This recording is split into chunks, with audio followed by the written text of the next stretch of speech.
இடம்பொருள் நேயர்களுக்கு வணக்கம். ஸோ இன்றைக்கி வந்து பார்த்திங்க அப்படின்னா இப்போ மகாநதி சீரியலில் சூப்பரான ஒரு விஷயத்தை காவேரி செஞ்சு முடிச்சுட்டாங்க. நிவினுடைய உதவி தான் அதில் பெரிய உதவின்னு வச்சுக்கோங்க. அவர் தான் ராகினி மனசில் ஒரு ஆசையை விதைச்சி விட்டு அதனால் இது சீட்டிங் மாதிரி தான் கிட்டத்தட்ட அதை பண்ணியாச்சு.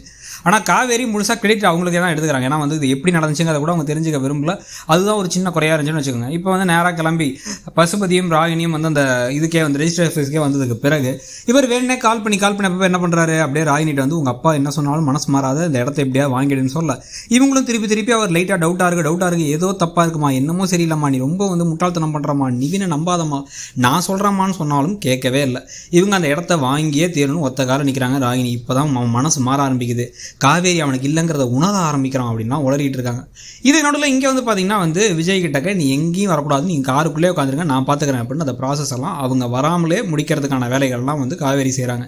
விஜய்க்கு டவுட்டாக இருக்குது, என்ன பதட்டமாக இருக்கான்னா ஒரு டென்ஷனும் இல்லை, இந்த ரெஜிஸ்ட்ரேஷன் முடிவு வரைக்கும் கொஞ்சம் பேசாமல் இருங்கன்னு சொல்லி கடைசியில் மொத்த அமௌண்ட்டு எப்படி கொடுப்பாங்கன்னு கேட்டு டிடியை வாங்கி அதுக்கு காசு என்ன கொடுத்துக்காம நான் ஓடியா போயிடுவேன் அப்படின்னா இல்லை வாங்க அப்படின்னு வாங்க வச்சு அந்த அமௌண்ட்டும் கையில் அதுக்கு பிறகு கையெழுத்து போட போனால் அங்கேயும் அவர் வந்தே தீரணுங்கிறாரு ஓனர்.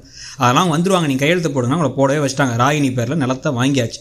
அவங்க சந்தோஷமாயிட்டு சூப்பர்ப்பா, ஹாப்பியாக இருக்குப்பா, நிவினும் நானும் ஒன்றா இருக்க போகிறோம்ப்பா அப்படி இப்படின்னு பேசிக்கிட்டு இருக்கும் போதே இப்போ விஜய் அவங்கள பார்த்து ஷாக் ஆகுறாரு. உன் எளிமையாச்சே அப்படின்னா எல்லாம் பிளான் படி தான் நடக்குது, அவங்களுக்கு தெரியவே தெரியாது அப்படின்ட்டு இத்தனை நாள் விற்க முடியாத இடத்தையும் விற்றாச்சு, அது இவனுக்கும் விற்றாச்சு அப்படின்னு கூப்பிட்டு இவங்க என்ன நீங்கள் இங்கே வந்த அப்படின்னா அது எங்கள் இடம் தான், எங்கள் இடத்த நீங்கள் வாங்கியிருக்கீங்க, எப்படி இருக்குது, ஜாலியாக இருக்கீங்களா பசு அப்படின்னு சொல்லி கிண்டல் பண்ண கூப்பிட ராகினி முகம் மாறு. ராகினிக்கு தெளிவாக புரியுது எல்லாம் நிவினோன் இப்போ சதி திட்டம் பண்ணிட்டாரு அப்படின்ட்டு.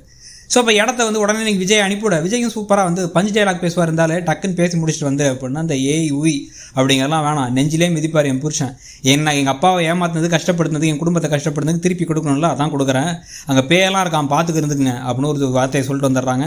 நிவினும் போயிட்டு வரட்டா பாயின்னு சொல்லிடுறாரு. அப்படியே கடுப்போடு உட்காந்துருக்காரு பசுபதி. ஒரு சூப்பரான ஒரு மூவை தள்ளி இப்போ 50 லட்சமும் கிடச்சிருச்சு, 1 லட்ச ரூபா கமிஷனும் கிடச்சிருச்சு. உங்களுக்குங்கிறத பற்றி உங்கள் கருத்து என்னங்கிறத சொல்லுங்கள். தேங்க்யூ. இடம்பொருள் நேயர்களுக்கு வணக்கம். ஸோ இன்றைக்கி பார்த்திங்க அப்படின்னா இப்போ மகாநதி